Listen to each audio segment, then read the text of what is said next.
नमस्कार दोस्तों, आप सभी का हार्दिक स्वागत है एक बार फिर से। आज हम बात करेंगे 30 जून के एडिटोरियल सेशन की। यहाँ पर हमारा फोकस रहेगा ग्रामर, वोकैबुलरी, कॉम्प्रिहेंशन, ट्रांसलेशन, इन सब पर। आइए करते हैं start. Hard work beats talent when talent doesn't work hard. मेहनती व्यक्ति टैलेंटेड व्यक्ति को बीट कर सकता है, आगे निकल सकता है, अगर टैलेंटेड व्यक्ति मेहनत नहीं करता है। ठीक वही होता है जो खरगोश और कछुए की कहानी में होता है। तो याद रखिए, मेहनत का साथ कभी नहीं छोड़ना है। मेहनत करते रहिए, आप निश्चित रूप से आगे बढ़ते चलेंगे। आशीष क्लासेस ऐप को डाउनलोड कर लीजिए प्ले स्टोर से या फिर डिस्क्रिप्शन में दिए गए लिंक से। कोर्सेज हैं, विजिट कर लीजिए। कल से एक बैच स्टार्ट होगा द हिंदू एडिटोरियल का, उसमें आप एडमिशन ले सकते हैं। क्लोज टेस्ट पैराजंबल का कोर्स चल रहा है, वहां पर आप एडमिशन ले सकते हैं। बहुत सारे कोर्सेज हैं, एक बार जरूर विजिट करें। आज का एडिटोरियल है कॉशियस बट फर्म। भारत और चाइना के बीच एलएसी पर चल रहे कॉन्फ्लिक्ट, क्लैशेस, उसी की कहानी एक बार फिर से है। विदेश मंत्रालय ने थोड़े से अपने तेवर चेंज किए हैं। विदेश मंत्रालय अब कहने लग गया है कि अब पेशेंस से काम नहीं चलेगा, अब धैर्य से काम नहीं चलेगा, अब चीन को उसी की भाषा में जवाब देना पड़ेगा। कल शाम से न्यूज़ चल रही थी कि बहुत सारी ऐप्स को अब बैन कर दिया है भारतीय सरकार ने।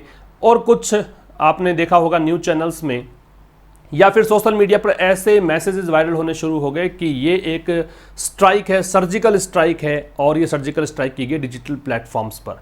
तो बिल्कुल सरकार ने अब कदम उठाने शुरू कर दिए हैं चाइना के खिलाफ। उसी के बारे में आज का एडिटोरियल रहेगा। सेशन को एंड तक देखें, जरूर से दोस्तों के साथ शेयर करें। चलिए करते हैं start. After weeks of more diplomatic wording. देखो, कॉशियस बट फर्म की अगर बात करें तो क्या है। कॉशियस का मतलब होता है सावधान, बट फर्म का मतलब होता है दृढ़, डिटरमाइंड जो होता है। तो सावधान लेकिन दृढ़। अभी क्या किसके लिए कह रखा है सावधान लेकिन दृढ़? तो भारत की सेना के लिए, भारत के विदेश मंत्रालय के लिए, कि भारत का विदेश मंत्रालय अब कॉशियस हो चुका है, सावधान हो चुका है कि चीन अपनी चाल चल रहा है लगातार। तो लेकिन दृढ़ भी है भारत का जो विदेश मंत्रालय है, भारत की सेना है, दृढ़ है कि मुंह तोड़ जवाब देने की क्षमता रखते हैं। देखिएगा, after weeks of more diplomatic wording. Diplomatic wording का मतलब क्या है? डिप्लोमेटिक का मतलब होता है कूटनीतिक, वर्डिंग का मतलब शब्द है, तो यहां पे कूटनीतिक बातें कह सकते हैं आप। तो आफ्टर वीक्स मतलब सप्ताह बाद में, काफी सप्ताह बाद। सप्ताह किसके गुजरे हैं? मतलब ज्यादा बातें किसकी हुई है? कूटनीति की बातें हुई हैं, है ना। डिप्लोमेटिक वर्डिंग बहुत हो चुकी, उनके काफी सप्ताह के बाद, कुछ सप्ताहों के बाद the statement by the ministry of external affairs MEA। तो MEA का मतलब विदेश मंत्रालय है। विदेश मंत्रालय के द्वारा एक स्टेटमेंट जारी किया गया। कब की बात है? 26 जून की बात है। अपीयर्स, अब ये स्टेटमेंट को देखकर अपीयर्स है, ये स्टेटमेंट ऐसा लगता है। अपीयर के साथ में ING लगता भी है और नहीं भी लगता है। ING तब लगेगा जब एग्जाम में अपीयर होना हो, ING तब लगेगा जब प्रविष्ट होना हो। कब नहीं लगेगा? जब इसका मतलब सीम हो, इसका मतलब प्रतीत होना हो, तो ING नहीं लगेगा। तो ये प्रतीत होने के सेंस में है। तो विदेश मंत्रालय के द्वारा जो एक स्टेटमेंट जारी किया गया 26 जून को, वो ऐसा प्रतीत होता है टू सिग्नल दैट। सिग्नल का मतलब है संकेत देना। वो ऐसा संकेत देता मानो कि जैसे संकेत दे रहा हो that patience in dealing with Beijing is reaching a dead and. Dead and का मतलब होता है एक प्रकार से स्टैंड ऑफ। डेड एंड का मतलब होता है ऐसी स्थिति में पहुंच जाना जहां से प्रोग्रेस पॉसिबल नहीं है, उसे कहा जाता है डेड एंड। तो ये लगता है कि ऐसा कोई संकेत दे रहा हो कि patience in dealing with Beijing का मतलब यहां चाइना है, कि चाइना के साथ डील करने में जो पेशेंस है, जो धैर्य है चाइना के साथ डील करने में, वो धैर्य पहुंच रहा है डेड एंड पर। वो धैर्य पहुंच रहा है ऐसी कंडीशन में कि यहां से अब कोई प्रोग्रेस संभव नहीं है। अब वो धैर्य जवाब दे रहा है। आप इस तरीके से इसको पढ़ सकते हैं। दो चार चीजें यहां समझने की है कि द स्टेटमेंट सब्जेक्ट है तो इसकी वर्ब तो है अपीयर्स, ठीक है। फिर पेशेंस सब्जेक्ट है तो पेशेंस की वर्ब जो है वो इज रीचिंग है। दो चीजें एक आपको देखनी है यहाँ पे कि डील के साथ में विद लग रखा है, ये मैंने हाईलाइट भी किया अलग से कि डील विद और डील इन कब होता है। तो डील इन तो आता है जब कोई ट्रेड या बिजनेस की बात आप करते हो, किसी चीज का व्यापार करते हो, और डील विद का मतलब है कि ये तब आएगा जब आप किसी से निपटते हो। तो यहाँ पे निपटना है बीजिंग से, चाइना को यहाँ पे टैकल करना है, हैंडल करना है, चाइना के साथ दो दो हाथ करने हैं, तो डील विद आएगा। अगर व्यापार की बात करते हैं कि क्लोथ्स में व्यापार है, जेम्स का व्यापार है, किसी भी चीज का व्यापार है, तो डील इन का प्रयोग करते हैं। एक और काम की चीज ये है कि रीच के साथ में प्रेपोजिशन नहीं जुड़ता है। जनरली हम लोग ये कंफ्यूज हो जाते हैं कि रीच में एट लगता है, नहीं, अराइव में लगता है एट, लेकिन रीच के साथ में एट नहीं लगता है, ये भी याद रखिएगा। तो यहां हमने क्या सीखा कि रीच के साथ में प्रेपोजिशन ही लगाना है। और हमने क्या सीखा कि डेड एंड है, इसका मतलब है ऐसी कंडीशन में पहुंच जाना कि जहां से प्रोग्रेस पॉसिबल ही ना हो। हमने क्या सीखा कि डील विद और डील इन में डिफरेंस क्या है। डील इन बिजनेस व्यापार के लिए लगता है, डील विद निपटने के लिए, टैकल या हैंडल करने के लिए लगता है। अपीयर के साथ में आईएनजी लगता है जब एग्जाम में अपीयर होना हो, प्रविष्ट होना हो, प्रेजेंट होना हो तब। अपीयर का मतलब जब सीम हो, प्रतीत होना हो तो अपीयर के साथ में आईएनजी नहीं लगेगा। तो ये सब चीजें हमने सीखी। जून 26 के पहले ऑन है क्योंकि डेट के पहले ऑन लगाते हैं, 26 को हटाकर केवल जून रखते तो इनका प्रयोग करते। तो यहां तो ये चीजें थी। इससे आगे हम बात करें, द स्टेटमेंट सेड पब्लिकली, तो कह रहा है कि स्टेटमेंट सब्जेक्ट हो गया, इसकी वर्ब होगी सेड। ठीक है, तो स्टेटमेंट ने, ये जो स्टेटमेंट आया ना विदेश मंत्रालय का कि भी हमारा धैर्य जवाब दे रहा है, ये स्टेटमेंट पब्लिकली आया है ना, सार्वजनिक रूप से आया। फॉर द फर्स्ट टाइम, पहली बार, since reports of the standoff, कब से, जब से स्टैंड ऑफ की रिपोर्ट आई थी। स्टैंड ऑफ क्या है यहां देख लीजिए, स्टैंड ऑफ का मतलब डेडलॉक है, स्टैंड ऑफ का मतलब स्टेलमेट है, स्टैंड ऑफ का मतलब इंपास है। गतिरोध को, अवरोध को, रुकावट को, इन सबको बोलते हैं स्टैंड ऑफ। मतलब ऐसी कंडीशन जहां से कोई प्रोग्रेस पॉसिबल ना हो, मतलब डेड एंड एक प्रकार से आ चुका हो। तो कह रहा है कि स्टेटमेंट, ये जो वक्तव्य आया पब्लिकली, पब्लिकली एडवर्ब है, सेड की विशेषता बता रहा है। वर्ब को मॉडिफाई करने के लिए, क्वालिफाई करने के लिए we have to use adverbs. तो कह रहा है कि स्टेटमेंट पब्लिकली आया फॉर द फर्स्ट टाइम, पहली बार। कब से, since reports of the standoff, जब से स्टैंड ऑफ की रिपोर्ट आई, जब से गतिरोध की ये रिपोर्ट आई कि भी दोनों सेनाएं वहां पे जमी हुई हैं, ऐसा डेड एंड वहां पे आ चुका है ना, गतिरोध की स्थिति बनी हुई है। ऐसी कंडीशन के बाद में पहली बार ये स्टेटमेंट आया। दैट, क्या statement, that the Chinese buildup and clashes. Statement की भी चाइनीज बिल्डअप, बिल्डअप का मतलब है सेना बढ़ाना, बिल्डअप का मतलब किसी चीज को इंक्रीज करना ही है। तो सेना बढ़ाई है चाइना ने, and clashes with Indian troops, और भारतीय सेना के साथ जो क्लैशेज हुए हैं, जो झगड़े हुए हैं, क्लैशेज का मतलब फाइट कह सकते हो आप, ठीक है, स्कफल कह सकते हो, हाथापाई वगैरह हुई है। इंक्लूडिंग द गैल्वन वैली, जिसमें गैल्वन वैली वाली घटना शामिल है 15 जून वाली। इंसिडेंट, घटना ऑन जून 15, 15 जून की, इन विच, जिसके अंदर 20 इंडियन सोल्जर्स, 20 भारतीय सैनिक, वर ब्रूटली किल्ड। अब ये वर के साथ थर्ड फॉर्म है, इसका मतलब पैसिव हो गया, इनको मतलब मारा गया, भारतीय सैनिक को मारा गया, भारतीय सैनिक यहां शहीद हुए। ब्रूटली है वो इसकी विशेषता बता रहा है। तो ब्रूटली का मतलब क्रूरता से, मतलब क्रुएल्टी से मारा गया। हैड अ लार्जर कंटेक्स्ट, तो ये कह रहा है कि इसके बहुत व्यापक मायने हैं, इसका बहुत बड़ा अर्थ है। ठीक है, मैं रिपीट करता हूं, देखो, स्टेटमेंट सब्जेक्ट है तो सेड वर्ब है, Chinese buildup and clashes subject है तो इसका आपको वह बता देता हूं क्या है, और फिर ये कि हेड वर्ब दे रखी है ना, और 20 इंडियन सोल्जर्स दे रखा है, इसकी वर्ब वर है तो इसकी वर्ब फिर ये हेड है। तो इस प्रकार से स्टेटमेंट, एक पब्लिकली स्टेटमेंट जो दिया गया पहली बार जब से स्टैंड ऑफ की स्थिति बनी है भारत और चाइना के सैनिकों के बीच में, गैल्वन वैली के आसपास लद्दाख के वाले क्षेत्र में, तो उसके बाद ये पहली बार स्टेटमेंट दिया गया कि चाइनीज सेना जो बढ़ रही है, भारतीय ट्रूप्स के साथ जो झगड़े हुए हैं, जिसमें गैल्वन वैली वाली घटना भी है, जिसमें 15 जून को 20 भारतीय सैनिक को ब्रूटली किल किया गया था इन सैनिकों के द्वारा। हैड अ लार्जर कंटेक्स्ट का मतलब है इस चीज के बहुत बड़े मायने हैं, इस चीज का बहुत व्यापक अर्थ है। तो हमने इस स्लाइड में क्या सीखा है, यहां हमने सीखा है स्टैंड ऑफ के सिनोनिम्स क्या हो सकते हैं। डेडलॉक, स्टेलमेट, इंपास काफी दिनों से न्यूज़पेपर में चर्चा में है। स्टैंड ऑफ तो वर्ड आपको पता होना चाहिए। हमने सीख लिए हैं कौन सा सब्जेक्ट है, कौन सी वर्ब है, निकाल ली है, बाकी कुछ इसमें खास था नहीं। इसके आगे हम बात करें तो moving away from previous statements that alluded to the clashes in May as quite routine and born from differences in perception of the LAC, the MEA said that PLA behavior this year was a shift from the past. Moving away, move का मतलब क्या होता है, हलचल करना, away का मतलब दूर, तो दूर जाते हुए, फ्रॉम प्रीवियस स्टेटमेंट्स, पिछले वक्तव्यों से, पिछले स्टेटमेंट्स से, पिछले जो भी स्टेटमेंट्स MEA ने दिए उनसे दूर हटते हुए। स्टेटमेंट्स क्या थे, वो स्टेटमेंट्स जिन्होंने अल्यूड किया, स्टेटमेंट्स को देखकर यहाँ अल्यूडेड टू है, दैट यहाँ रिलेटिव प्रोनाउन है तो कनेक्ट करेगा पहले वाले शब्द को। तो वो स्टेटमेंट जिन्होंने इशारे किए, एल्यूड का मतलब इशारा करना, संकेत करना होता है। तो इंसिन्यूएट एक सिनोनिम है, एक सजेस्ट है, एक रेफर है, एक इम्प्लाई है, हिंट भी हो सकता है, ये सब इसके सिनोनिम्स हो सकते हैं। इनका मतलब संकेत करना होता है। तो प्रीवियस स्टेटमेंट से दूर जाते हुए, प्रीवियस स्टेटमेंट्स जो पहले दिए थे वक्तव्य विदेश मंत्रालय ने, MEA ने, उनसे दूर जाते हुए वो स्टेटमेंट जिन्होंने अल्यूड किया, अल्यूड के साथ में काम की चीज़ है कि टू का प्रयोग करेंगे। अल्यूड टू, याद रखिएगा कि अल्यूड किसकी तरफ आपने किया है, टू लगेगा। एक मैंने बताया भी हुआ है आपको कि रेफर के साथ टू लगता है, तो ये रेफर का मतलब भी तो संकेत देना ही है, तो इस कारण से टू लगता है। जबकि हिंट लगाते हैं तो एट का प्रयोग करते हैं, ये भी याद रखिएगा। तो कह रहा है पिछले स्टेटमेंट से दूर जाते हुए वो स्टेटमेंट जिन्होंने इशारा किया था किसकी ओर, क्लैशेस की ओर, झगड़ों की ओर इन मई के मंथ में, एज क्वाइट रूटीन उसमें कहा गया था कि ये तो बिल्कुल रूटीन की बात है, ऐसा तो चलता रहता है ना। विदेश मंत्रालय ने मई के अंदर हुए झगड़ों के बारे में कहा था कि ऐसा तो चलता रहता है।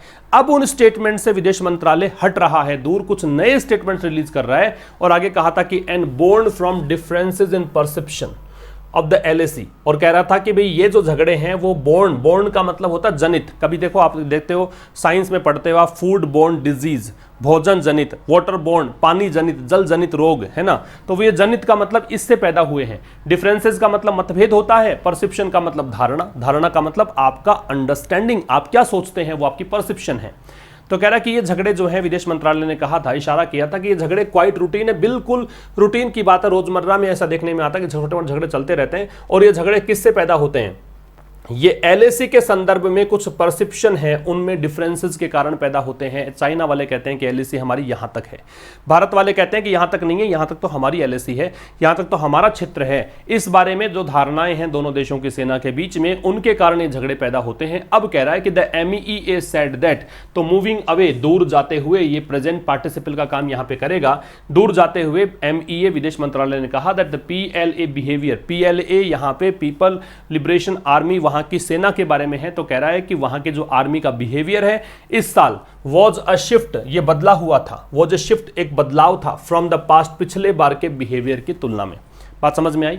बहुत सिंपल सी चीजें हैं इसके अंदर। देखो अल्यूड का मतलब समझना है, अल्यूड का इशारा करना होता है, अल्यूड के साथ में टू लगता है, हिंट के साथ में एट लगता है और रेफर के साथ टू लगता है। एक आपको समझना है कि प्रीवियस स्टेटमेंट्स को देखकर अल्यूडेड वर्ब है, MEA को देखकर सेड वर्ब है। तो यहां तक की बात यह है कि पिछले स्टेटमेंट जो दिए थे भारत के विदेश मंत्रालय ने, उसमें कहा था कि ये झगड़े जो हैं वो रूटीन की बात है और ये जो परसेप्शन में डिफरेंसेस हैं, जो धारणाएं हैं, उनमें जो मतभेद हैं, उनके चलते ये झगड़े पैदा होते हैं। और अब MEA ने उनसे दूर जाते हुए ये कहा है कि इस साल जो व्यवहार है PLA का, वहां की सेना का, वो बदला हुआ व्यवहार है पिछले बार की तुलना में। आगे दे रखा इट ऑल्सो एडमिटेड, इट यहां पे के लिए है, विदेश मंत्रालय MEA के लिए प्रोनाउन लगाया है, वो नाउन था। तो इसने ये भी एडमिट किया। ऑल्सो का प्रयोग बताता रहता हूं मैं आपको कि मैन वर्ब अगर होगी तो मैन वर्ब से पहले ऑल्सो आएगा, अगर हेल्पिंग वर्ब होगी तो हेल्पिंग वर्ब के बाद में आपको ऑल्सो लगाना है, और is am are was were हो तो उसके बाद में लगाना है, ठीक है ना। तो इट ऑल्सो एडमिटेड, इसने ये भी स्वीकारा, किसने, विदेश मंत्रालय ने, दैट द चाइनीज साइड, की चाइनीज साइड जो है, चाइनीज सेना जो है, had built up large armed presence, कि इसने बिल्ट अप मतलब बढ़ा ली है, लार्ज आर्म्ड प्रेजेंस का मतलब बहुत बड़ी सेना में सैनिक वहां पे बढ़ा लिए हैं। बिल्डअप करने का मतलब होता है बढ़ाना, चूंकि हेड लगा हुआ था इस कारण से यहां पे थर्ड फॉर्म दे रखी थी बिल्ट। सिंस अर्ली में, कब से बढ़ा रखी है, मई के शुरुआत से ही वहां पे सेना बढ़ानी शुरू कर दी थी। मेकिंग इट क्लियर, इस बात को स्पष्ट करते हुए दैट इंडियाज स्ट्रेटेजिक एस्टैब्लिशमेंट, की भारत का जो सामरिक महत्व का जो एक संगठन है, ऑर्गेनाइजेशन है, जो रक्षा मंत्रालय कह सकते हो, रक्षा मंत्रालय है, विदेश मंत्रालय है, has had much to worry about, उसके पास बहुत सारी चीजें हैं चिंता करने के लिए। ठीक है, समझ में आई बात आपको, क्या कहना चाह रहा था? यहां तक तो हमने देख ही लिया था। अब हमने देखा कि भी इसने MEA ने यह भी स्वीकार किया है कि चाइना के जो साइड है उसने बहुत बड़ी मात्रा में, बहुत बड़ी संख्या में आर्म्ड प्रेजेंस वहां पे कर दी थी, सेना की उपस्थिति दर्ज करवाई मई के शुरुआत में ही, इस बात को स्पष्ट करते हुए कि भारत की जो स्ट्रेटेजिक एस्टैब्लिशमेंट है, भारत का वो तंत्र, भारत का वो मंत्रालय, भारत का वो सिस्टम जो कि इन चीजों को देखता, रणनीतिक चीजों को देखता है, उसके पास चिंता करने के लिए बहुत कुछ चीजें हैं, ये यहां पे स्पष्ट हो चुका था। ठीक है, इससे आगे बात करेंगे। तो देखिए there are other shift, there से स्टार्ट है तो ये आर है वो इसको देखकर है, अदर के बाद में नाउन आती है, प्लूरल आती है, तो there are other shifts of note का मतलब है कुछ और चीजें भी यहाँ पे बदलाव आए हैं, कुछ चीजें जो आपने नोटिस कर रखी हैं उनमें बदलाव देखने को मिले हैं। क्या? while each of the MEA's several references to the situation at LAC in May and June had mentioned dialogue as the way forward, its latest statement makes it clear that it is China's responsibility to restore peace and tranquility along the LAC without citing further dialogue. while मतलब जबकि, यद्यपि, क्योंकि conjunction के रूप में आया है, दो चीजें हैं, एक यहां से स्टार्ट करके और यहां इसने एंड कर दिया, और दूसरा इट्स से स्टार्ट करके डायलॉग तक का एक क्लोज है। इस क्लोज में क्या है? while each of the MEA's several references, यद्यपि हर एक जो विदेश मंत्रालय के द्वारा अनेकों रेफरेंसेज, रेफरेंस के साथ टू लगेगा, संकेत करना। तो जो अनेकों विदेश मंत्रालय ने संकेत दिए थे सिचुएशन को लेकर एलएसी पर, है ना, एलएसी पर क्या सिचुएशन है, उनको देखते हुए विदेश मंत्रालय ने बहुत सारे यहाँ पे रेफरेंस दिए थे। उनमें से हर एक, फिर कह रहा है मई के महीने में एंड जून के महीने में, तो ईच जो है हैड मेंशन्ड डायलॉग, उस हर एक मतलब जो भी स्टेटमेंट था विदेश मंत्रालय का उसमें हर एक में मेंशन किया गया था कि डायलॉग मतलब बातचीत, दोनों की बातचीत जो है वो एक रास्ता है, वे फॉरवर्ड का मतलब आगे एक हल निकाला जा सकता है डायलॉग से, ये हर एक स्टेटमेंट में नजर आया था। तो यद्यपि विदेश मंत्रालय के हर एक वक्तव्य में जो अनेकों इसने स्टेटमेंट जारी किए थे, रेफरेंसेस दिए थे एलएसी की सिचुएशन को लेकर, एक तो देखो ईच ऑफ द है, तो ये ऑफ द को देखकर तो यहां पे रेफरेंसेस लग रहा है, और वैसे प्रभाव सेवरल का भी है, सेवरल के साथ में नाउन प्लूरल ही आती है, रेफरेंस में टू लगता है, किस चीज का संकेत है, किस चीज की ओर इशारा है। तो जो मई के और जून के महीने में जो एलएसी पर तनाव का माहौल था उनके बारे में विदेश मंत्रालय ने जो कुछ भी जारी किए थे अपने रेफरेंसेज, उनमें से हर एक में एक चीज यहां पे मेंशन थी कि डायलॉग जो है वही एक वे फॉरवर्ड है, वही आगे हल का निकालने का रास्ता है। लेकिन अब ये कोमा लग गया, नया वाक्य स्टार्ट हो गया, तो वाइल यहां पे ऑल्दो दो वाले फंक्शन में है, एडवर्सेटिव कंजंक्शन की भूमिका में है। अब ये कहेगा फिर भी या लेकिन इट्स लेटेस्ट स्टेटमेंट, इसका जो नवीनतम स्टेटमेंट है, लेटेस्ट डिग्री सुपरलेटिव है, स्टेटमेंट यहां पे नाउन है और लेटेस्ट यहां पे एडजेक्टिव है। जो अभी हाल ही में जो एक स्टेटमेंट रिलीज किया है विदेश मंत्रालय ने, मेक्स इट क्लियर, वो बात एकदम स्पष्ट कर देता है। लेटेस्ट स्टेटमेंट यहां पे सब्जेक्ट है, इसकी वर्ब ये मेक्स है, तो ये स्पष्ट कर देता है इस बात को that it is China's responsibility, की ये चाइना की जिम्मेदारी बनती है। रेस्पॉन्सिबिलिटी के बारे में हम पढ़ चुके हैं, इसके सिनोनिम्स मैं आपको याद दिला दूं फिर से। रेस्पॉन्सिबिलिटी, इसके लिए हमने सिनोनिम्स पढ़े थे, ओनस, हमने पढ़ा था बर्डन, और हमने देखा हुआ है लाइबिलिटी। ठीक है, ये है जिम्मेदारी के सिनोनिम्स। तो कह रहा है कि चाइना की जिम्मेदारी बनती है to restore peace and tranquillity की। क्या जिम्मेदारी बनती है कि चाइना फिर से बहाल करे, रिस्टोर का मतलब फिर से उसी स्थिति में लेकर आए, किस चीज को, पीस एंड ट्रैंक्विलिटी को, मतलब शांति को। अब आपके दिमाग में एक क्वेश्चन मार्क लग जाना चाहिए कि सर यहाँ पे पीस का मतलब भी शांति है, ट्रैंक्विलिटी का भी शांति है, तो फिर ये दोनों में क्या डिफरेंस है और एंड क्यों लगाया है। देखो, पीस जो होता है वो झगड़ा ना हो, डिस्टर्बेंस ना हो, परेशानी ना हो आम जिंदगी के अंदर, उसको बोलते हैं पीस, हार्मनी एक प्रकार से। ट्रैंक्विलिटी का मतलब होता है, एक तरह से आप कह सकते हो कि काम स्थिति, एकदम जैसे बौद्ध भिक्षुओं को अगर आपने देखा हो, है ना, जैसे कोई पहाड़ों पर आपने किसी को ध्यान लगाते हुए देखा हो, तो वो जो शांति होती है, एक्सट्रीम जो होता है किसी भी शांति का, पीस का, उसको ट्रैंक्विलिटी बोलते हैं। थोड़ा सा अलग, थोड़ा सा डिफरेंस, माइनर डिफरेंस है। तो चाइना की जिम्मेदारी बनती है कि वो फिर से शांति बहाल करे, कहां पर, एलएसी के पैरेलल। अलोंग का फंक्शन हम पढ़ चुके हैं कि किसी अगर कांस्टेंट चीज है, कोई भी चीज स्थिर है, उसके पैरेलल अगर आपको कोई गतिशील चीजें चाहिए, उसके लिए अलोंग का प्रयोग करते हैं। दोनों ही एक दूसरे के पैरेलल गतिशील हैं, एक दूसरे के किनारे किनारे सारे गतिशील है, तो अलोंग विद चाहिए। विदाउट साइटिंग फर्दर डायलॉग का मतलब है बिना आगे के डायलॉग को बताए। साइट का मतलब कहना होता है, इसके बारे में बताता रहता हूं मैं आपको कि SITE का मतलब स्थान होता है, SIGHT जो होता है वो दृष्टि होती है, और CITE का मतलब कहना होता है। ये तो हो गया टू से, साइट का मतलब हो गया विजन, और SITE का मतलब हो गया प्लेस। विदाउट प्रेपोजिशन है, इस कारण से आगे ING का प्रयोग है। तो बगैर कोई आगे के डायलॉग यहाँ पे उसको हवाला दिए, आगे के डायलॉग का हवाला दिए, ये इन्होंने कहा है कि चाइना की जिम्मेदारी है। ये विदेश मंत्रालय ने अपना रुख चेंज किया है, इन्होंने कहा है कि चाइना की जिम्मेदारी बनती है कि पहले वाली स्थितियों को फिर से बहाल करे। आगे आ जाते हैं। इट वॉन्ट, इट फिर से MEA के लिए है। अपने आप से क्वेश्चन पूछते चलें कि ये चीज़ किसके लिए आ रखी है। देखो, मैं जो ग्रामर बता रहा हूँ आपको, वो ग्रामर चल रही है जो आपके एग्जाम के दृष्टिकोण से बेहद इंपॉर्टेंट है। आप हो सकता है कि कुछ और गहराई की तलाश में हो, और ज़्यादा गहरा जानना चाहते हो। अगर मैं और गहराई की बात करूंगा तो ये सेशन बहुत लंबा हो जाएगा। बहुत सारे बच्चे इसी को नहीं झेल पाते, 50-55 मिनट का सेशन ये होता है, फिर 1.5-2 घंटे का सेशन जाएगा। इसलिए मैं उन चीज़ों को डिस्कस नहीं करना चाहता, और फिर आपके एग्जाम के दृष्टिकोण से वो इंपॉर्टेंट भी नहीं होती।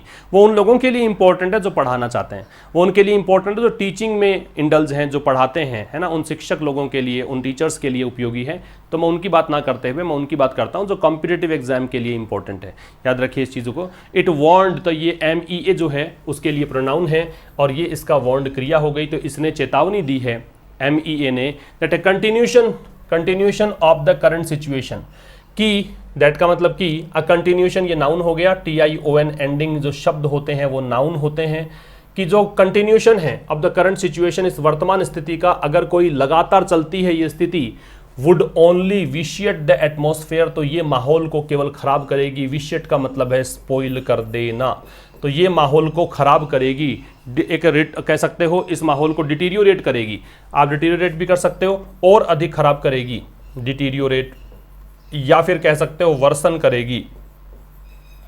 ठीक है, तो कह रहा है कि अगर इसने ये भी चेतावनी दी है कि ऐसी वर्तमान स्थिति अगर लगातार बनी रहती है तो इससे क्या होगा, इससे केवल माहौल और खराब होगा फॉर द रिलेशनशिप, संबंधों के लिए, इंडिकेटिंग, ये संकेत देते हुए प्रेजेंट पार्टिसिपल है। कोई भी काम कंटिन्यू आप चलते हो उसमें ING बीच में आता है तो इसका मतलब वो प्रेजेंट पार्टिसिपल है, ऐसा संकेत देते हुए दैट द करंट स्टेटस क्यो इज अनएक्सेप्टेबल, की वर्तमान में जो स्थिति बनी हुई है। स्टेटस क्यो का मतलब वर्तमान में क्या हाल है उसको बोलते हैं स्टेटस क्यो। एक वर्ड आता है स्टेटस क्यो, एंटे, ANTE लगा हुआ, इसका मतलब पहले की स्थिति क्या थी वो, ये हाल फिलहाल क्या माहौल है उसकी बात है।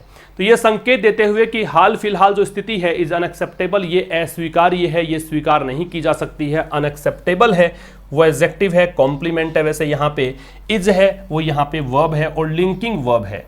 लिंकिंग वर्ब के बाद में कॉम्प्लीमेंट लगता है। कॉम्प्लीमेंट कभी याद रखना एडवर्ब नहीं हो सकता, एडजेक्टिव जरूर हो सकता है, नाउन हो सकता है, तो ये एडजेक्टिव है। ठीक है, तो करंट स्टेटस क्यों सब्जेक्ट था, इज इसकी वर्ब थी, इट सब्जेक्ट था, वांट इसकी वर्ब थी। और हमने डिस्कस किया है विशिएट शब्द को, विशिएट के सिनोनिम्स होते हैं स्पॉइल, डिटीरियोरेट और वर्सन। बढ़े आगे, देखिए in detailing the number of clashes, अब कह रहा है कि नंबर ऑफ क्लैशेस, कितनी संख्या में लड़ाइयाँ हुई, कितनी संख्या में इनके बीच में झगड़े हुए, इसकी डिटेल बताते हुए, डिटेल बताते हुए, the use of unauthorised violence on June 15, तो कह रहे हैं कि जो यूज ऑफ अनऑथोराइज्ड का मतलब अनाधिकृत जो हिंसा हुई जून 15 जून को जो अनऑथोराइज्ड वायलेंस हुई थी, and the shear numbers of troops, shear number ये पूरा एक टर्म है, इसका मतलब है बहुत बड़ी संख्या में, देख सकते हैं आप यहाँ पे शीयर नंबर का मतलब है अ ग्रेट नंबर ऑफ। अलग अलग मतलब निकालेंगे आप तो शीयर का मतलब कंप्लीट होता है, एंटायर होता है, टोटल होता है, लेकिन शीयर नंबर साथ में लेना है, इसका मतलब है अ ग्रेट नंबर ऑफ। तो कह रहा है and the shear numbers of troops, और बहुत बड़ी संख्या में सैन्य टुकड़ियां, एंड वेपनरी का मतलब हथियार, एमास्ड का मतलब जो इकट्ठा किए गए हैं, एमास का मतलब है कलेक्टेड, गैदर्ड, जो इकट्ठा किए गए हैं। ठीक है, the government is pointing out, तो सरकार जो है वो इशारा कर रही है, इज पॉइंटिंग आउट, ये इसको देखकर वर्ब है, that China has violated every agreement, कि चाइना ने उल्लंघन किया है हर एक समझौते का, ऑन बॉर्डर पीस, समझौता किसको लेकर, सीमा पर शांति बनाए रखने को लेकर, that the two sides have committed to, जो दोनों साइड से प्रतिबद्ध हैं, सिंस द 1993 अग्रीमेंट, 1993 का एक समझौता हुआ था चाइना भारत के बीच में, उस अग्रीमेंट के तहत दोनों प्रतिबद्ध हैं, दोनों साइड कमिटेड के साथ में टू का प्रयोग करते हैं, किस चीज के लिए कमिटमेंट किया है, किस चीज का प्रॉमिस आपने किया है।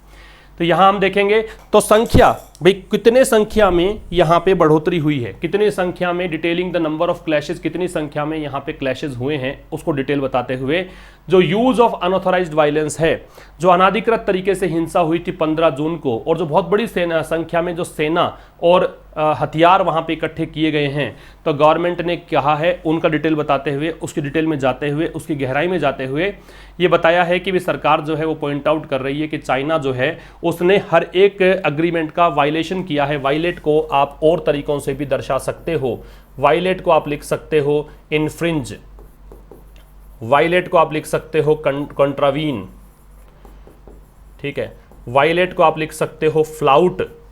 देखो जितनी वोकैबुलरी आपकी बेहतर होगी उतना अच्छा आप अंग्रेजी में कर पाएंगे, ये मेरा मानना है, ये मेरा व्यक्तिगत विचार है, लेकिन मुझे लगता है कि सार्वजनिक हो जाना चाहिए। बहुत इंपॉर्टेंट बात है, वोकैबुलरी आपकी बहुत स्ट्रांग होनी चाहिए, जहां जो वर्ड देखा वहां 5-7 सिनोनिम्स तो आपको आ ही जाने चाहिए।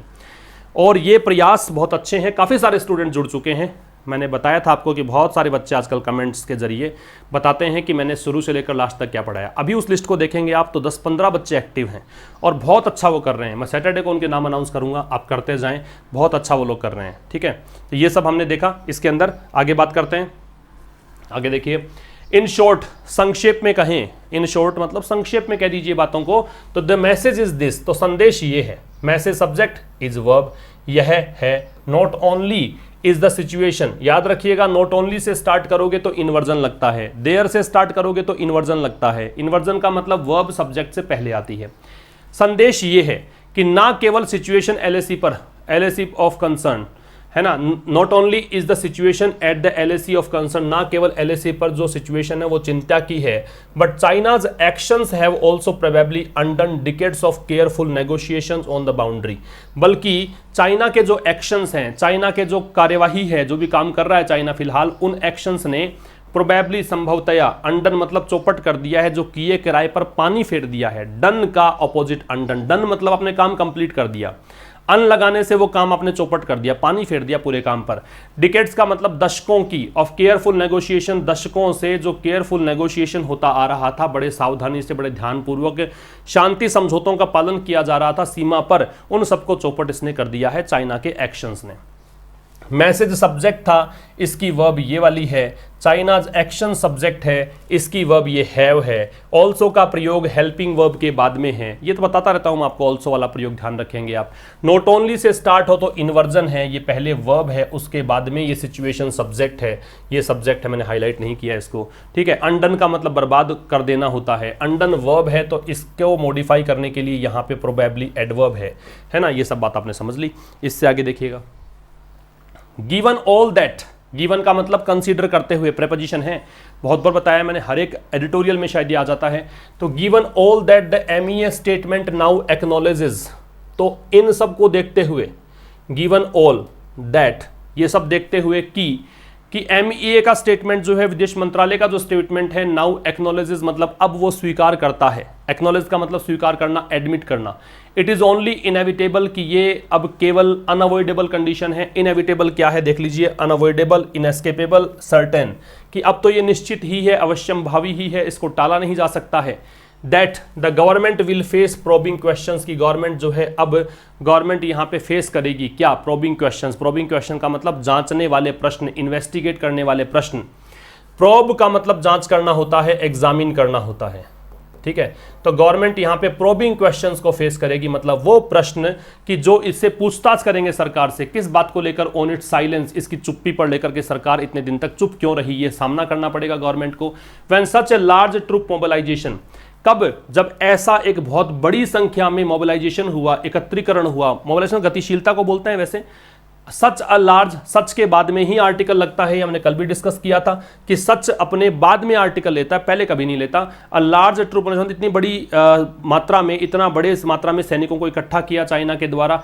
थ्रेटेंड इंडियन फ्रंटियर्स, कह रहा है कि जब इतने बड़े संख्या में जो एकत्रीकरण हुआ चाइना के द्वारा, उसने भारतीय जो फ्रंटियर्स है, फ्रंटियर्स का मतलब सीमा पर जो प्रहरी हैं, उनको मतलब डराया, थ्रेटन किया, वीक्स एगो मतलब कुछ सप्ताहों पहले, ठीक है। And whether it missed signals, या फिर वेदर यहाँ पे, या फिर इट आ रहा है किसके लिए, वही सरकार के लिए, कि मिस्ड सिग्नल्स का मतलब कि इसने संकेतों पर ध्यान नहीं दिया या संकेतों को ये समझ नहीं पाया, मिस कर दिया, आउट ऑफ बीजिंग, जो चाइना के द्वारा संकेत थे। तो दिस बिल्डअप वाज इंटेंडेड, कि ये जो बिल्डअप हो रहा है, ये जो चाइना वहाँ पे अपनी सैन्य ताकत बढ़ा रहा है, वाज इंटेंडेड, ये इरादतन था, ये जानबूझकर था, ये डेलिबरेट था। इंटेंडेड का मतलब आप कहेंगे डेलिबरेट, ये जानबूझकर ऐसा हो रहा था, प्लैंड था, ठीक है, ये सिनोनिम्स होंगे इसके। तो देखिए इन सब चीज़ों को देखते हुए कि एमईए का जो स्टेटमेंट है, जो अब स्वीकार करता है कि ये अब given all that the MEA statement now acknowledges, कि एमईए का जो स्टेटमेंट है अब जो एक्नॉलेज करता है, इट इज़ ओनली इनएविटेबल, कि अब ये अवश्यम भावी है, इसको टाल ही नहीं सकते आप इस बात को, कि गवर्नमेंट को अब फेस करने पड़ेंगे कुछ ऐसे प्रश्न जिसमें पूछा जाएगा गवर्नमेंट से, जांच की जाएगी कि इसकी चुप्पी क्यों थी, जब चाइना इतनी बड़ी संख्या में सैनिक वहाँ पे इकट्ठा कर रहा था, है ना। By China threatened Indian frontiers weeks ago, तो यहाँ पे भारत के जो सेना प्रहरी हैं उनको कहते हैं डराने के लिए। और क्या भारत की सरकार ने सिग्नल्स नहीं समझ पाई, संकेत नहीं समझ पाई, जो चाइना ने संकेत दिए थे कि ये जो बिल्डअप हो रहा है, सैनिकों को बढ़ाने का प्रोसेस हो रहा है, वो इंटेंडेड, ये जानबूझकर किया जा रहा है। आगे देखिएगा, other questions remain about Prime minister Modi's insistence. Insistence का मतलब इंसिस्ट करने का प्रोसेस, बहुत ज़्यादा एक ही बात पर जोर देने की प्रक्रिया। अदर क्वेश्चंस रिमेन, अन्य जो प्रश्न हैं, अदर के साथ में नाउन कैसी आएगी, प्लूरल, अन्य जो प्रश्न हैं वो बने हुए हैं, about Prime Minister Modi ji insistence, किस बारे में? प्रधानमंत्री मोदी जी के इंसिस्टेंस के बारे में। इनके इंसिस्टेंस का मतलब हो गया कि प्रधानमंत्री मोदी जी जो एक ही बात पर जोर देते हैं उस बारे में बहुत सारे प्रश्न हैं। And the MEA's consistent stand, और MEA का जो कंसिस्टेंट मतलब लगातार, कंटिन्यूअस, और लगातार जो स्टैंड लिया हुआ था MEA ने, MEA लगातार एक ही बात कर रहा था, that Chinese troops have not come across the LAC, कि चाइना के सैन्य टुकड़ियां जो हैं वो मतलब LAC को पार करके नहीं आई हैं, है ना, LAC को पार करके नहीं आई हैं। And that there have only been attempted, और ये चीज कि there have only been attempted transgression, अब यहाँ पे अटेम्प्टेड ट्रांसग्रेशन सब्जेक्ट है, इसको देखकर हैव बीन लग रहा है, ये देयर का प्रभाव है, इन्वर्जन लग रहा है, और ये कि वहां केवल अटेम्प्टेड ट्रांसग्रेशंस रहे हैं बाय द PLA, मतलब प्रयास किया है उन्होंने ट्रांसग्रेशन का, अतिक्रमण का, लेकिन वो प्रयास सफल नहीं हुआ, ये कहना था विदेश मंत्रालय का और मोदी जी का। तो कह रहा है कि बहुत सारे प्रश्न बचे हुए हैं, बहुत सारे प्रश्न पूछे जाने हैं सरकार से। उसमें एक प्रश्न ये भी है कि प्राइम मिनिस्टर मोदी ने लगातार एक बात कही है कि इनकी सेना ने हमारी जो बाउंड्री है उसको पार नहीं की है, हमारी सीमा को पार नहीं की है। विदेश मंत्रालय का स्टैंड भी यही है कि इन्होंने पार नहीं की है। तो और कह रहा है कि ये चीज़ कि भाई उनका जो ये ट्रांसग्रेशन हुआ है, अतिक्रमण हुआ है, जो इन्फ्रिंजमेंट हुआ है, ठीक है, ये जो बॉर्डर पार करके आए हैं, ये अटेम्प्टेड था, केवल प्रयास किया गया था, बाकी इन्होंने सफलता हासिल नहीं की PLA के द्वारा, ये मतलब सफलता हासिल नहीं हुई, अटेम्प्टेड ट्रांसग्रेशन थे केवल ये। ऐसे ट्रांसग्रेशन नाउन है, अटेम्प्टेड यहाँ पे एडजेक्टिव का काम करेगा, और पास्ट पार्टिसिपल है यहाँ पे ये, क्योंकि थर्ड फॉर्म आ रही है। तो कह रहे ऐसे प्रयास जो कि अटेम्प्टेड हो, जिनका मतलब ऐसे कह सकते हो, ऐसे ट्रांसग्रेशन, ऐसे अतिक्रमण जिनका प्रयास किया गया हो, ठीक है। तो कह रहा है कि satellite pictures and media accounts, तो सैटेलाइट उपग्रहों से मिले जो तस्वीरें हैं वो, और मीडिया अकाउंट्स मतलब मीडिया से जानकारी जो मिली है, ये दोनों चीज़ें जो हैं वो इशारा करती हैं, पॉइंट के साथ में टू लगेगा। द कॉन्ट्रेरी का मतलब होता है बिल्कुल विपरीत, पॉइंट टू द कॉन्ट्रेरी का मतलब बिल्कुल विपरीत, ये बिल्कुल अपोजिट। जो मोदी जी कह रहे हैं, जो विदेश मंत्रालय कह रहे हैं, उससे बिल्कुल विपरीत कहानी यहाँ पे देखने को मिलेगी अगर आप सैटेलाइट पिक्चर्स की ओर ध्यान दें और मीडिया अकाउंट्स की ओर ध्यान दें। नेक्स्ट देखिए, the government must now ensure some clarity, अब गवर्नमेंट को यहाँ पे जरूर से करना पड़ेगा, इंश्योर करना पड़ेगा, सुनिश्चित करना पड़ेगा कुछ स्पष्टता। द गवर्नमेंट सब्जेक्ट है, इसकी वर्ब जो है वो मस्ट इंश्योर है। नाउ यहाँ पे एडवर्ब है कि अब, एडवर्ब ऑफ टाइम है, टाइम बता रहा है कि अब सुनिश्चित करना पड़ेगा गवर्नमेंट को कुछ क्लैरिटी, कुछ यहाँ पे स्पष्टता बतानी पड़ेगी कि सही तरीके से हुआ क्या था, वो बताना ही पड़ेगा। मस्ट लगता है ऑब्लिगेशन के लिए, बाध्यता के लिए। द नेशन मस्ट बी अप्राइज्ड, ये पैसिव वॉइस का स्ट्रक्चर है। अप्राइज के बारे में आप याद रखिए, जब भी अप्राइज आए तो एक प्रश्न अपने आप से पूछिए कि अप्राइज के साथ साथ एक वर्ड होता है अप्रेज, इसका मतलब क्या है? अप्रेज का मतलब होता है मूल्यांकन करना, इवैल्यूएट, और जो अप्राइज है इसका मतलब होता है इन्फॉर्म, सूचित करना। ये दोनों में डिफरेंस याद रखिएगा। तो गवर्नमेंट को अब यहाँ पे सुनिश्चित करना पड़ेगा कुछ स्पष्टता। The nation must be apprise, देश को मतलब इन्फॉर्म किया जाना चाहिए, जिसको सूचना देनी चाहिए, देश को बताना चाहिए। On the challenges and the steps planned beyond ongoing military and diplomatic exchanges, किस बारे में बताना चाहिए? बताना चाहिए ऑन द चैलेंजेस, जो चैलेंजेस चुनौतियां हैं, एंड द स्टेप्स जो कदम, प्लान्ड जो स्टेप्स प्लान किए गए हैं उन बारे में, beyond ongoing military and diplomatic exchanges, beyond मतलब इसके परे, जो चल रहा सैन्य, ऑनगोइंग जो चल रहा है, कंटिन्यूअस है, मिलिट्री मतलब सैन्य, और डिप्लोमेटिक मतलब कूटनीतिक, एक्सचेंजेस का मतलब जो भी आदान प्रदान चल रहा है, उनके अलावा बताओ कौन सी चुनौतियां हैं, किसके लिए? टू इंश्योर, ये सुनिश्चित करने के लिए, दैट द स्टेटस क्यो एंटे, मैंने बताया था एंटे लगने का मतलब जो पहले की स्थिति थी, जो अब की स्थिति है वो स्टेटस क्यो है, एंटे मतलब जो पहले की स्थिति थी, जो प्रायर कंडीशन थी। तो ये सुनिश्चित करने के लिए कि जो स्टेटस क्यो एंटे है, प्रायर टू मई मतलब मई से पहले, प्रायर के साथ में टू लगता है, याद रखिएगा, इज रिस्टोर्ड बाय चाइना, कि वो चाइना के द्वारा रिस्टोर की जाए, ये सुनिश्चित करने के लिए। ठीक है, रिपीट कर देता हूं कि गवर्नमेंट को यहाँ पे ये सुनिश्चित करना पड़ेगा। इंश्योर के अलावा एक ये इंश्योर होता है, इसका मतलब बीमा करना होता है, सुरक्षा करनी होती है। एक ये अश्योर होता है, इसका मतलब आश्वस्त करना होता है, यकीन दिलाना होता है। ठीक है, तो गवर्नमेंट को यहाँ पे सुनिश्चित करना पड़ेगा कुछ क्लैरिटी तो आए, कुछ स्पष्टता आए। नेशन, यहाँ पे नेशन को जरूर से सूचित करना चाहिए चैलेंजेस के बारे में कि क्या चुनौतियां हैं और क्या स्टेप्स आपने प्लान किए हुए हैं। इन चीज़ों के अलावा जो मिलिट्री और कूटनीतिक जो एक्सचेंजेस हो रहे हैं वो ठीक है, लेकिन इस बारे में बताओ कि क्या चुनौतियां आगे देश के सामने हैं, क्या स्टेप्स प्लानिंग है इस चीज़ सुनिश्चित करने के, टू एंश्योर, ये सुनिश्चित करने के लिए कि स्टेटस क्यो एंटे जो है पहले मई से पहले कि जो हालत थी उसको रिस्टोर किया जाए चाइना के द्वारा, उसको बहाल किया जाए चाइना के द्वारा। अप्राइज के मतलब यहाँ पे लिख रखे हैं इन्फॉर्म, नोटिफाई, टेल। ठीक है, अब देखिए ईच स्टेप, हर एक जो कदम है, हर एक जो स्टेप है, whether it involves military action, चाहे स्टेप ये हो कि ये इन्वॉल्व करता हो मिलिट्री एक्शन, सैन्य कार्रवाई को इन्वॉल्व करता हो, इंटरनेशनल सपोर्ट या अंतर्राष्ट्रीय सपोर्ट लेता हो, और सैंक्शंस या प्रतिबंध लगाता हो। सैंक्शंस का मतलब एम्बार्गो, सैंक्शन का मतलब होता है बैन, या फिर आप कह सकते हैं एम्बार्गो, या फिर आप कह सकते हैं प्रोहिबिशन। ठीक है, ये मतलब इनका मतलब हो गया प्रतिबंध, रेस्ट्रिक्शन हो सकता है। ठीक है, ये सब इसका मतलब हो गया प्रतिबंध।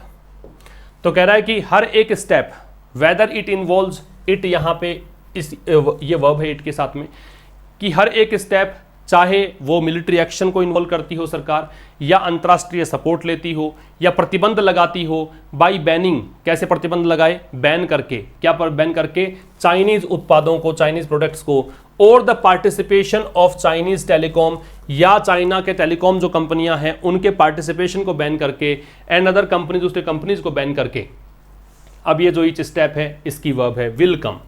Will come with serious consequences, इसके परिणाम बहुत गंभीर होंगे। सीरियस का गंभीर, कॉन्सिक्वेंसेज का मतलब परिणाम, कॉन्सिक्वेंसेज का मतलब रिजल्ट, कॉन्सिक्वेंसेज का मतलब अपशॉट, इसका मतलब आउटकम, इसका मतलब रिपरकशन, रिपरकशन, या फिर आप कह सकते हैं कोरोलरी। ठीक है, ये सब परिणाम के सिनोनिम हैं। तो गंभीर परिणाम इसके होंगे। And the government must ensure, और गवर्नमेंट को ये सुनिश्चित करना पड़ेगा, वाइड कंसल्टेशंस की बहुत ज़्यादा सलाह मशूरा करे, बहुत चर्चा हो, साइमल्टेनियसली मतलब साथ साथ में, टुगेदर मतलब इस चीज़ के बिल्कुल साथ साथ में, parallel, preparing the people for what may follow, लोगों को तैयार करते हुए कि क्या हो सकता है। व्हाट मे फॉलो मतलब, फॉलो का मतलब क्या चीज़ इसका अनुसरण कर सकती है, क्या इसका परिणाम हो सकता है, क्या प्रतिक्रिया हो सकती है। तो ये कह रहा है कि हर एक स्टेप जो है, हर एक स्टेप, अब स्टेप की चर्चा यहां से लेकर यहां तक की है, इस स्टेप को उठाओ, इससे जोड़ो, will come with serious consequences, हर एक स्टेप के गंभीर परिणाम होंगे, और गवर्नमेंट को सुनिश्चित करना पड़ेगा कि बहुत सलाह मशूरा करके स्टेप उठाए, और साथ साथ में लोगों को तैयार भी करे किस चीज़ के लिए, कि जो कुछ भी फॉलो हो सकता है वो स्टेप्स क्या हैं, कि चाहे मिलिट्री एक्शन लेती हो सरकार, या फिर अंतर्राष्ट्रीय सपोर्ट लेती हो सरकार, या प्रतिबंध लगाती हो चाइनीज प्रोडक्ट्स पर, या चाइनीज टेलीकॉम कंपनीज के पार्टिसिपेशन पर, या अन्य कंपनीज पर। बात समझ में आ गई। इसके बाद देखिएगा रिवीजन की बात हम करें तो आउटफिट का मतलब संगठन होता है, तो जोड़िएगा ऑर्गेनाइजेशन से। परपेट्रेटर का मतलब क्रिमिनल होता है, तो जोड़ दीजिए इससे। एलिजेंस का मतलब लॉयल्टी है, और मैशिनेशन का मतलब षड्यंत्र है। ट्रांसग्रेशन का अतिक्रमण है। ये तो है संगठन, जो आउटफिट है इसका मतलब संगठन है। ये अपराधी है जो दोष या अपराध को अंजाम देता है। एलिजेंस का मतलब वफादारी है, स्वामी भक्ति है। मैसिनेशन का मतलब षड्यंत्र है, कॉन्स्पिरेसी कह सकते हो। ट्रांसग्रेशन का मतलब अतिक्रमण है, फ्लाउटिंग है, अतिक्रमण। तो ये सब इसके सिनोनिम्स में काउंट किए जाएंगे। ठीक है, इस तरह से जोड़ा है मैंने। अब हम बात करते हैं हिंदी सेंटेंसेस से इंग्लिश में ट्रांसलेशन कैसे हो सकता है। विदेश मंत्रालय ने सोमवार को अनलॉक 2 के लिए नए दिशा निर्देश जारी किए। किसने जारी किए हैं? विदेश मंत्रालय ने। विदेश मंत्रालय को क्या बोलते हैं? MHA, ministry of home affairs, ministry of external affairs भी कह सकते हैं। तो the ministry of home affairs subject बन गया। कब की बात है? सोमवार की, तो ऑन मंडे लगा दिया। क्रिया क्या आ जाएगी? अनाउंस्ड। क्या अनाउंस किए हैं? नए दिशा निर्देश। तो नए के लिए मैंने फ्रेश कर दिया, न्यू भी कर सकते हो, गाइडलाइंस कर सकते हो। किसके लिए? अनलॉक 2 के लिए। यहां तक की बात कंप्लीट है भाई। सब्जेक्ट क्या है? विदेश मंत्रालय। क्या क्रिया है? घोषणा की है। क्या घोषणा की है? अनलॉक 2 के लिए नए दिशा निर्देश जारी किए हैं। कब की बात है? सोमवार की। तो the ministry of home affair subject हो गया। मंडे को इसने अनाउंस किया फ्रेश गाइडलाइंस को अनलॉक 2 के लिए। आगे कह रहा है हालांकि कंटेनमेंट जोन्स में 31 जुलाई तक सख्ती से प्रतिबंध लागू किए जाएंगे। पैसिव वॉइस है, किए जाएंगे किसी के द्वारा। तो कह रहा है कि भाई रेस्ट्रिक्शंस लागू किए जाएंगे, रेस्ट्रिक्शंस को ले लिया। विल बी है ना, किए जाएंगे, फ्यूचर तो है ही, पैसिव विल का बनता है विल बी। तो जो रेस्ट्रिक्शंस हैं विल बी एनफोर्स्ड, और सख्ती से तो स्ट्रिक्टली लगा दिया, और हालांकि फिर भी इसके लिए हावेवर लगा दिया। तो restrictions will however be strictly enforced. किसमें? कंटेनमेंट जोन्स में। कब तक? 31 जुलाई तक। तो यहां पे देखो पैसिव वॉइस बनाया, आप सीधा सिंपल बनाते तो रेस्ट्रिक्शंस विल बी एनफोर्स्ड, यही तो होता। रेस्ट्रिक्शन को लागू किया जाएगा तो रेस्ट्रिक्शंस विल बी एनफोर्स्ड, सख्ती से लागू किया जाएगा तो एडवर्ब लगेगा वर्ब से पहले। हावेवर बीच में क्योंकि हालांकि दे रखा है, ठीक है। और कब तक? 31 जुलाई तक। कहां पे? कंटेनमेंट जोन्स में। नेक्स्ट है, यूएस ने अपने कानून के तहत हांगकांग का विशेष दर्जा हटाना शुरू किया। किसने हटाना शुरू किया? यूएस ने, यूनाइटेड स्टेट्स। ये इसके पहले दे लगेगा, पता ही आपको। शुरू किया, बिगिन। बिगिन के बाद में जेरेंड लग जाता है, हटाने को बोलते हैं एलिमिनेट, तो बिगिन के बाद में लग जाएगा एलिमिनेटिंग। क्या? हांगकांग का विशेष दर्जा। जैसे कश्मीर का विशेष दर्जा, कश्मीर जो स्पेशल स्टेटस, वैसे ही हांगकांग जो स्पेशल स्टेटस अपने कानून के तहत, तो तहत अंडर इट्स लॉ। इट्स यहां पे यूएस के लिए आ रहा है, तो यूएस सब्जेक्ट हुआ, वर्ब बिगिन एलिमिनेटिंग हुई, हांगकांग स्पेशल स्टेटस जो है वो आपका ऑब्जेक्ट हुआ, अंडर इट्स लॉ आपको जोड़ना था अपने कानून के तहत। एक और सेंटेंस देखिए, एक बंदर को दूसरों को डराने के उद्देश्य से 3 लोगों के द्वारा एक पेड़ से फांसी पर लटकाया गया। एक बंदर को लटकाया गया, पैसिव वॉइस है, अ मंकी। लटकाया गया, वॉज हैंग्ड टू डेथ। ये फांसी पर लटकाना, हैंग टू डेथ, तब तक लटकाएं तब तक कि मरे नहीं। फ्रॉम अ ट्री, एक पेड़ से। किसके द्वारा? 3 लोगों के द्वारा। किस प्रयास में? इन अ बिड। बिड का मतलब प्रयास होता है, अटेम्प्ट होता है। बिड का मतलब है अटेम्प्ट, प्रयास। किस प्रयास में? ताकि दूसरों को डराया जा सके। स्केयर का मतलब डराना, अदर्स का मतलब दूसरों को। तो एक बंदर को लटकाया गया किससे? बंदर को लटकाया गया पेड़ से। तो बंकी वॉज, अगर लटकाया गया होता तो केवल हैंग आता, फांसी पर लटकाया गया इसलिए हैंग टू डेथ किया। From a tree bye 3 people, 3 लोगों के द्वारा, एक ऐसे प्रयास में कि दूसरों को डराया जा सके। ठीक है, ये घटना अभी घटी है, आज ही के न्यूज़पेपर में था। इन अ बिड टू स्केयर अदर्स, दूसरों को डराने के उद्देश्य से। तो ये आपका आज का एडिटोरियल हमने डिस्कस कर लिया है। कल शाम 5 बजे हमेशा की तरह मुलाकात होगी। आप जरूर से, आपको पसंद आया वो सेशन लाइक जरूर कर दें, दोस्तों के साथ शेयर कर दें। कल मिलते हैं 5 बजे, तब तक के लिए नमस्कार, थैंक यू वेरी मच।